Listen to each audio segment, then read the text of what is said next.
Uma das coisas difíceis de você lidar, e todos nós lidarmos, é o revés. O que é o revés? O revés não é bem uma derrota. Uma derrota normalmente acontece quando nós estamos lutando para conquistar algo. Revés é algo que nós não esperávamos e perdemos. Parece a mesma coisa.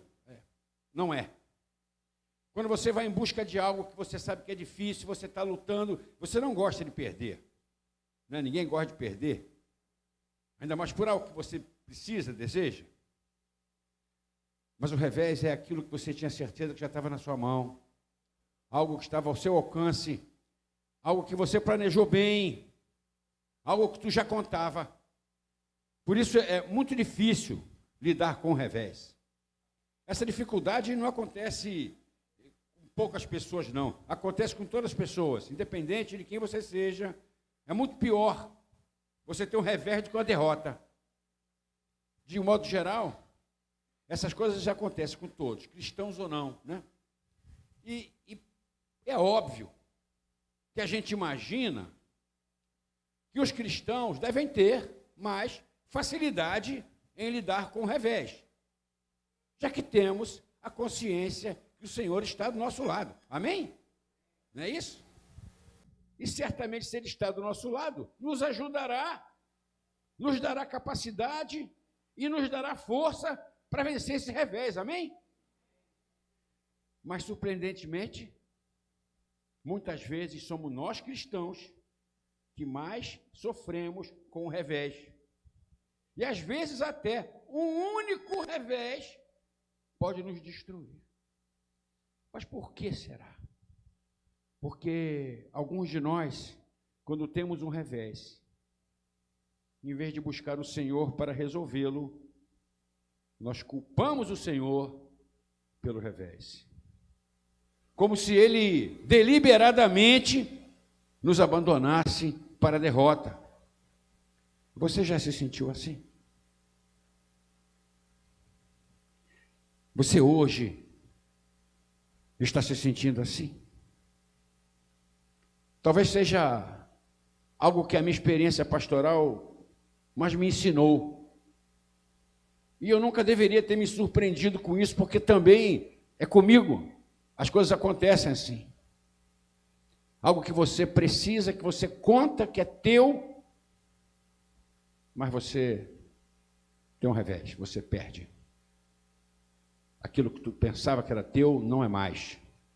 Aquilo que tu planejou tão planejadinho, que você orou primeiro, talvez seja por isso, né? Talvez seja por isso que você culpa a Deus. Mas está errado de qualquer maneira. Sabe, queridos, quando nós culpamos a Deus, em vez de resolver o revés, acabamos nos entregando para Ele. O que acontece logo depois de um revés, normalmente, é uma atitude de ira. É incrível como o revés produz uma ira maior do que uma derrota. Será que só eu que acho isso, né? Ô Deus, porque Deus é que está trazendo essa palavra, não é assim mesmo? E porque nos iramos, nós ficamos potencializando o nosso revés. Alguma coisa que tem uma profundidade, você vai transformando aquela coisa em algo terrível, terrível, terrível. E às vezes um simples olhar atravessado vale mais do que um tiro que você leva. Algo que você não pode deixar para lá. É incrível como nós temos dificuldade de tratar com o revés. E quando temos essas atitudes de ira, nós potencializamos o nosso revés e aumentamos, então, a nossa dificuldade. E, normalmente, criamos outro problema. E outro. E outro. E não é incomum que, nesse momento, algumas pessoas até se afastem de Deus, o que certamente só piora. É a minha pergunta de novo. Isso Já aconteceu com você? Ou isso está acontecendo contigo? Porque hoje o Senhor tem uma palavra para você. O Senhor não é o seu problema. O Senhor é a sua solução. Vamos abaixar nossas frontes nessa hora. Ó Deus, em nome de Jesus, que nessa noite nós possamos abrandar, ó Deus, o nosso coração. Que nós possamos, ó Deus, olhar com os olhos adequados para as circunstâncias que nos cercam. Que não possamos permitir que a nossa frustração se transforme numa ira e acabe bloqueando a solução que tu tens para a nossa vida. E tu sabes, Deus, que às vezes pioramos ainda mais, criando outro problema e outro problema que certamente são maiores e podem nos destruir. Fala conosco nessa noite, ó Deus, porque em nome de Jesus que nós oramos. Amém? Sinceramente, a vida cristã, ela traz essas surpresas, né? Você, de repente, se frustra com alguma coisa e você tem uma reação absurda. Que Deus possa sempre trazer à nossa memória esse erro para que a gente possa ir lá atrás e recuperar, amém? Mas é incrível como isso pode acontecer conosco, né? Mas acontece bastante, infelizmente. Na Bíblia existe um personagem, é um personagem terrível ele. Ele é tão terrível que mesmo quem não conhece a Bíblia tem ele como exemplo de alguém desprezível, né? Porque isso é uma coisa incrível. A pessoa nunca leu a Bíblia, mas você diz o nome dessa pessoa, todo mundo já conhece, e tem ele como uma pessoa bem desprezível. O nome dele é Caim. Caim foi um homem desprezível. Se olharmos a Bíblia, nós vemos que a sua família, a sua descendência, aquilo que ele organizou e criou, os cainanitas, foram um grande obstáculo para toda a humanidade. E ele fez isso de propósito. Era assim que ele queria ser. Era assim que ele queria que os seus fossem. Era assim que ele transformava tudo que ele chegava. Ele foi um assassino, né? Ele foi o primeiro assassino que a Bíblia mostra. Deus colocou uma marca nele para que todos tivessem cuidado com ele. De tal era a pessoa que ele se tornou. Ele matou o seu próprio irmão. Por inveja, todo mundo sabe. Caim, todo mundo sabe que ele não valia nada. Mas uma coisa que muita gente não sabe é que tudo isso começou com um simples revés. Algo que ele imaginava, algo que ele gostaria, algo que ele tinha certeza que ia dar certo, e não deu. E toda essa história se desenvolve. Está lá no livro de Gênesis, capítulo 4. Vamos ler do verso 1 ao verso 5. E assim diz a Bíblia. Quer trocar o microfone, querido? Obrigado. Muito bem. Vou aproveitar e beber uma aguinha.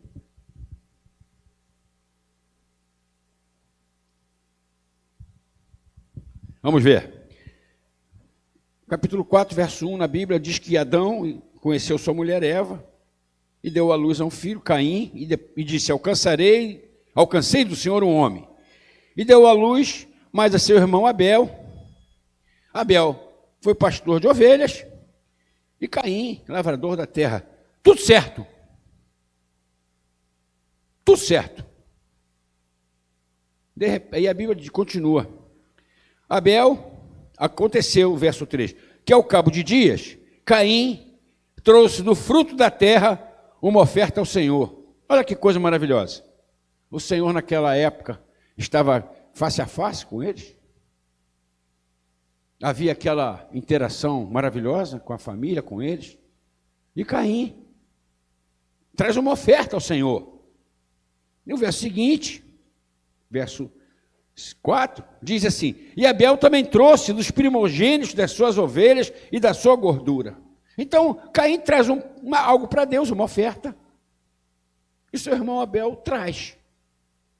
O que se imagina? Que Deus vai ficar muito feliz, que Deus vai considerar que essas ofertas foram maravilhosas. Mas a Bíblia diz algo. Diz que Deus atentou para a oferta de Abel. Atentou para Abel e a sua oferta, mas para Caim e a sua oferta não atentou. Não atentar não é rejeitar. Não atentar não é não gostar. Atentar é preferir, é escolher. Existe um motivo para isso. O motivo para isso é que quando Abel deu a sua oferta, ele deu o melhor que ele tinha. Quando Caim deu a sua oferta, ele não deu o melhor que ele tinha, ele deu uma boa oferta. E o Senhor Deus está mostrando para cada um de nós que a nossa relação com Deus, ela deve estar prioritária sobre tudo. Então, você precisa dar a Deus o seu melhor. Não porque Deus é um Deus, só quero melhor. Ele está ensinando que isso produz muito mais frutos em sua vida. Mas ele aceitou de Caim. Mas aí diz a Bíblia que Caim irou-se fortemente e descaiu-lhe o semblante. E aí começa aquilo tudo que eu descrevi aqui. Um revés, um único revés, foi o começo da queda. Ele fez o que nós às vezes fazemos, ele se zangou com Deus, transferiu a sua zanga para o seu irmão e foi piorando. Mas eu quero dizer uma coisa para você: Deus não abandonou Caim, amém? Deus nunca te abandona, mesmo quando você sofre um revés e o culpa, amém? Fala para o seu irmão aí, Deus é bom, Deus é muito bom. Vamos continuar lendo, né? Então, Caim ira-se fortemente, descaiu o semblante, nós entendemos bem o que significa isso, ele se transformou, ele se irou de tal maneira que o rosto dele mudou a expressão completamente, por isso a Bíblia registra que caiu o seu semblante, e o Senhor vai na direção de Caim, como hoje está vindo na sua também. O Senhor vai na direção de Caim e diz para ele: por que tu está assim, meu filho? Por que tu está tão abalado com isso? Um simples revés. E o Senhor lhe diz: e por que descaiu o teu semblante? O Senhor faz questão de registrar a atitude que ele estava tomando, independente do revés. O descaiu no semblante já não combinava com o revés. E Deus chama a atenção para isso e continua: se bem fizeres, não é certo que você será aceito. O que Deus diz para Caim é o que Deus diz para você. Olha, aquilo que você esperava não deu certo, talvez você pudesse ter feito melhor. Não que você tenha mal feito, mas você pode melhorar isso. Talvez você tenha se surpreendido porque alguma coisa você esperava de alguém, e aquele alguém, ele não correspondeu àquilo que tu esperava como você esperava. Que tal você tentar outra vez? Que é o que nós devemos fazer na nossa vida?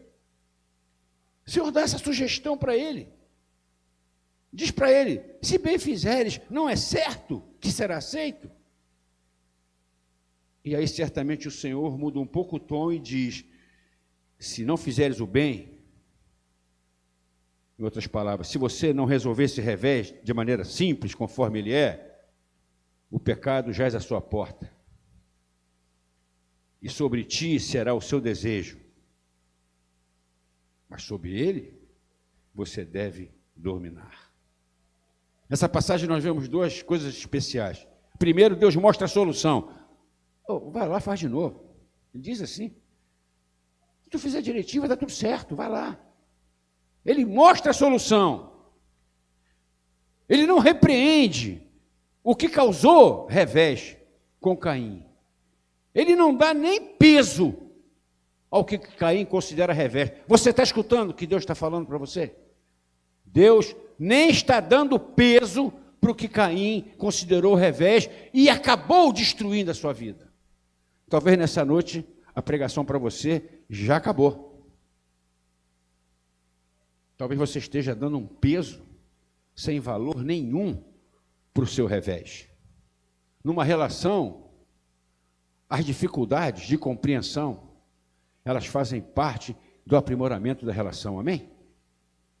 Quem é professor e quem é aluno há muito tempo sabe que nós nos aprendemos muito mais com nossos erros do que com nossos acertos, amém? Um revés é só isso. É algo que você precisa aprender, algo que você precisa melhorar. Você gosta de fazer bem feito, você gosta de melhorar, então o revés está para te ajudar, se você deixar. Mas aí acontece, talvez, o que aconteceu com Caim, né? E Deus, então, repreende a atitude de Caim. Como eu disse, o tom é diferente.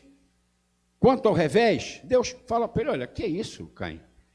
Mole, faço não, vai lá, conserta aquilo ali, filho. Mas quanto ao semblante descaído, Deus o repreende. Repreende de maneira séria. Diz para ele, ó, o pecado já é à tua porta, hein? Olha que diferença de abordagem. Por que o Senhor difere tanta abordagem? Porque a tua reação, sim, é algo que pode te destruir. Que você está deliberadamente tomando. Que inclusive está dizendo que é uma consequência do teu revés. Não é.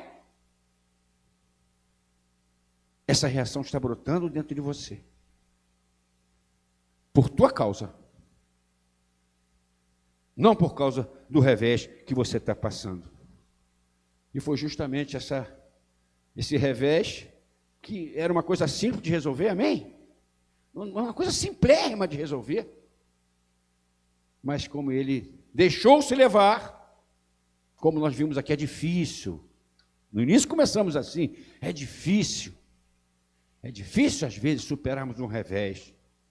Mesmo nós que cremos em Deus, mesmo nós que somos cristãos, que devia ser mais fácil, incrível para nós é mais difícil. Por quê? Porque culpamos a Deus, porque ficamos zangados com Deus. E quando ficamos zangados com Deus, tratamos de fazer exatamente tudo que Ele não gosta.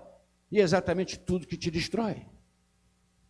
É uma espécie de suicídio, sem a morte física. E Caim fez isso. Por isso o Senhor repreende gravemente a reação, e não o problema, que seria o revés. Sabe, queridos, é muito comum, se você ler a Bíblia, você às vezes talvez nem vai entender, e hoje talvez clareça um pouquinho melhor. Às vezes alguém procura o Senhor com um problema, e o Senhor, em vez de resolver o problema, o Senhor briga com a pessoa primeiro. Vocês já viram isso alguma vez? Não tem diversas passagens onde a pessoa procura o Senhor com um problema e o Senhor, em vez de resolver o problema, ele vai e repreende a pessoa? Exatamente por causa desse motivo aqui de Caim. O problema é mole. A tua reação é que pode te destruir. Eu me lembro de a maioria conhece, os discípulos estavam indo de uma margem a outra, de barco, eles eram pescadores, né? Manejavam bem, né? De barco, e Jesus está no barco dormindo. E começa uma tempestade. Tempestade para pescador? A Bíblia não diz que era um tufão. A Bíblia não diz que era um cataclisma nunca acontecido. A tempestade acontecia ali. Mas eles não gostaram da tempestade. Porque eles achavam que ia dar tudo certo. A tempestade foi um revés. E o revés, às vezes, exige trabalho. Exige uma dedicação maior. E era o que estava acontecendo. A tempestade também não era pequena. E o barco ali estava sacudindo aqueles homens, né? Nessa passagem, eles procuram a Cristo. Lembra? O que é que eles falam para Cristo? Não se te dá que morramos? Quem é o culpado pela tempestade? Cristo.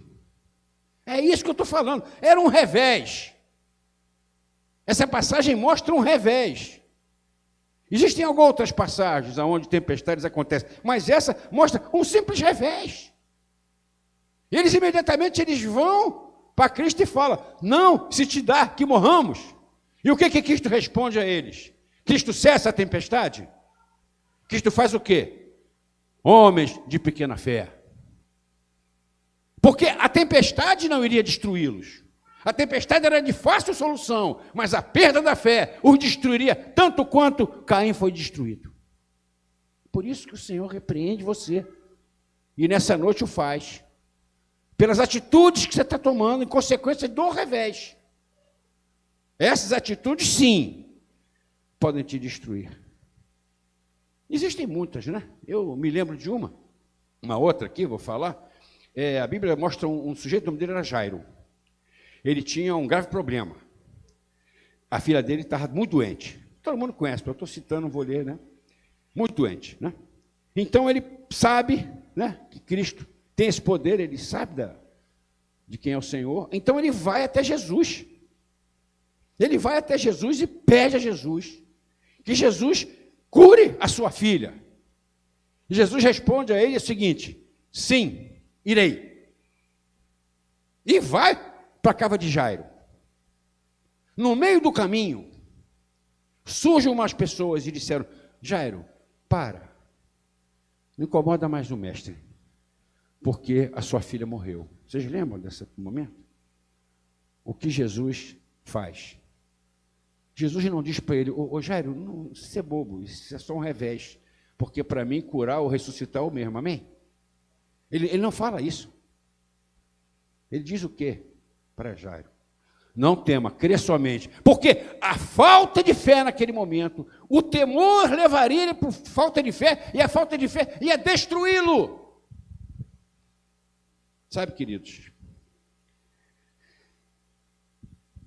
a solução do revés não adianta mais depois da sua atitude errada diante do revés. Porque você agrava o seu problema, você passa a ter problemas muito maiores, de maneira que nem solucionando mais o seu revés, você consegue se livrar. A vantagem desses exemplos que eu dei é que eles deram ouvido. Caim não. Deus não falou com Caim? Caim, que é isso? Resolve isso aí fácil, conserta lá. Caim não deu ouvido. E a pergunta é essa: e você hoje dará ouvidos a essa palavra que o Senhor está dando para você? Porque saiba, o teu revés tem solução. Não crie outro problema. Espere em Cristo. Porque logo depois que ele repreendeu os apóstolos, o que ele fez na tempestade? O que ele fez logo? Falou, e depois fez o quê? Acabou a tempestade. Quando ele diz para Jairo: Jairo, não tema, crê somente, o que ele fez? Foi com Jairo à tua casa e ressuscitou a filha. A solução está na mão. Mas a tua atitude pode levar você igual Caim. Caim não deu ouvidos. Caim não deu ouvidos. Matou o irmão. Recebeu uma marca para as pessoas verem de longe. Abandonou tudo, a presença de Deus, a família, foi morar num lugar, e lá ele criou uma geração de pessoas iguais a ele, por causa de um revés. Sabe, hoje o Senhor te diz: o problema que você está causando é muito maior do que o revés que você está reclamando, e esse problema vai destruí-lo. O que diz para você é o que disse para Caim: Caim, o pecado está à sua porta, cumpre a ti dominá-lo. Amém? Hoje é dia de ceia. Engraçado que o problema de Caim envolve uma ceia, já repararam? Ele leva alimentos, mas não é suficiente. Podíamos dizer, uma ceia indigna. E o que Deus diz para ele? Nenhum problema. Resolve e faça comigo outra ceia, agora digna. E é isso que Deus espera de você. Que nessa noite você acerte o seu coração, decida resolver o seu revés. E se você já criou outro problema, volte atrás. Simplesmente volte atrás. Lembra do título dessa palavra? O Senhor é a solução e não o problema. A ceia foi uma solução encontrada para o Senhor, para um revés que a humanidade mesmo viveu. Porque muitos de nós, que nascemos depois, que vivemos depois, sabemos que a morte de Cristo foi só um revés, amém? Resolvido com a sua ressurreição. Os seus apóstolos na hora não. Tiveram dificuldade. Mas foram. Deus foi na direção deles, igual foi em todos, vai a gente, e eles acabaram ouvindo também. Amém? Eu vou ler essa passagem, está em 1 Coríntios, capítulo 11. Diz assim: porque eu recebi do Senhor o que também vos ensinei, que o Senhor Jesus, na noite que foi traído, tomou o pão, tendo dado graças, o partiu e disse: tomai, comei, isto é o meu corpo que é partido por vós, fazei isto em memória de mim. Semelhantemente também, depois de cear, tomou o cálice, dizendo: este cálice é o novo testamento no meu sangue, fazei isso todas as vezes que beberdes em memória de mim, porque todas as vezes que comerdes este pão e beberdes este cálice, anunciais a morte do Senhor até que ele venha. Hoje é dia de ceia. Vou convidar nossos músicos, a nossa pastora, para estar aqui conosco. A ceia é sempre um momento novo de decisão.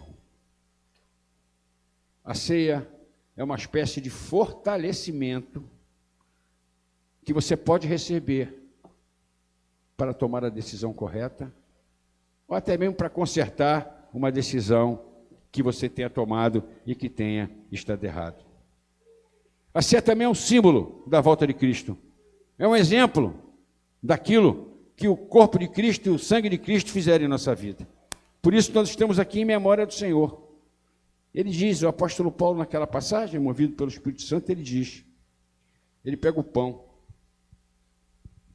e eu vou pegar o meu pão, vou pedir a pastora para me ajudar, que ele está coladinho aqui, para não, né? Hoje é tudo separado, higienizado. Você também que não vou conseguir.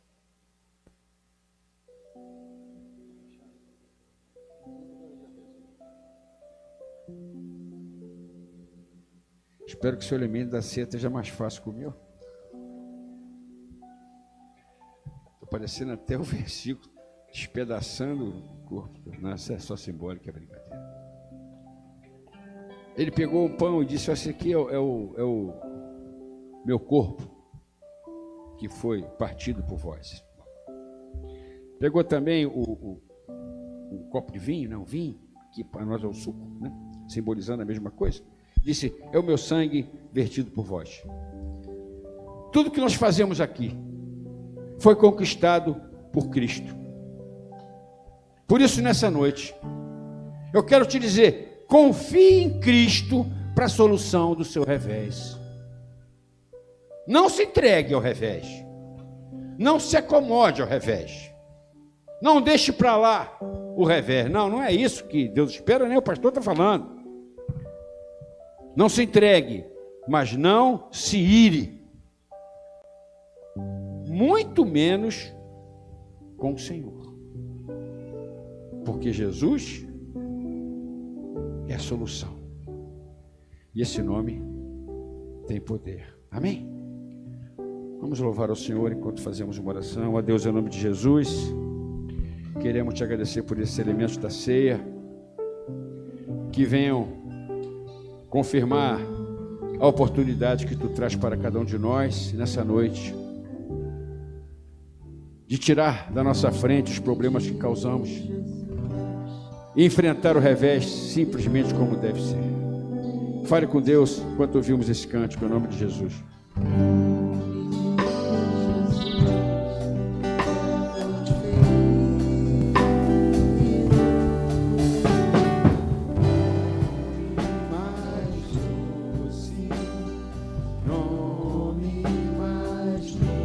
Pode confiar.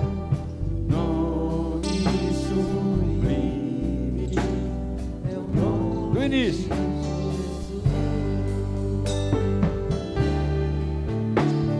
O nome de Jesus é poderoso.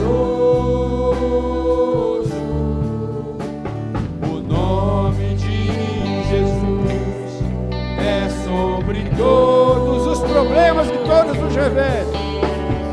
Nome mais doce, nome mais lindo, nome sublime, é o nome de Jesus. O nome de Jesus levanta os mortos. Levante onde você estiver. O nome de Jesus sara os feridos. Aproveite e aceite a cura de Jesus.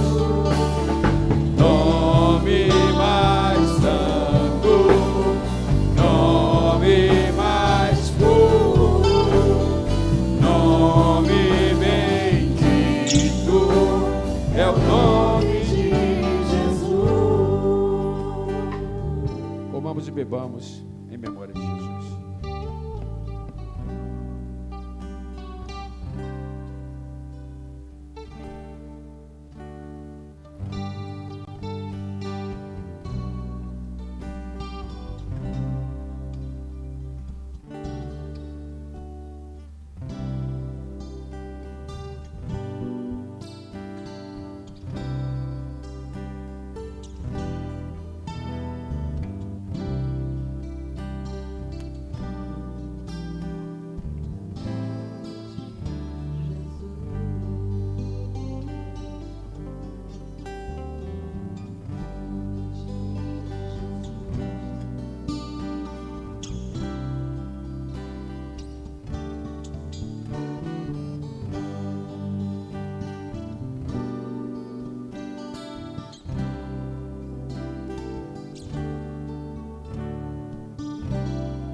Do início. Nome de Jesus é poderoso. O nome de Jesus é sobre todos. Nome mais lindo, nome mais lindo, nome sublime, é o nome de Jesus. O nome de Jesus levanta os mortos. O nome de Jesus sara os feridos. Nome mais santo, nome mais puro, nome bendito, é o nome de Jesus. Que Deus nos abençoe, nos dê uma noite de paz, uma semana de vitória. Mas vamos louvar o Senhor ainda, viu, Fábio? Vamos curtir aqui esse louvor antes de ir embora. 7 vezes mais.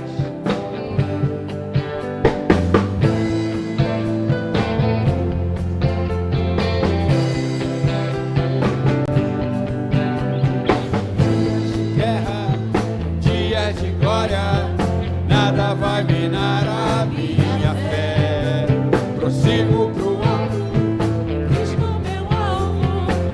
o autor da minha fé. Em dias de guerra, em dias de glória, nada vai minar a minha fé. Prossigo pro alto, é Cristo o meu alvo, o autor da minha fé. Que o sol não brilhe e no céu não tenha cor.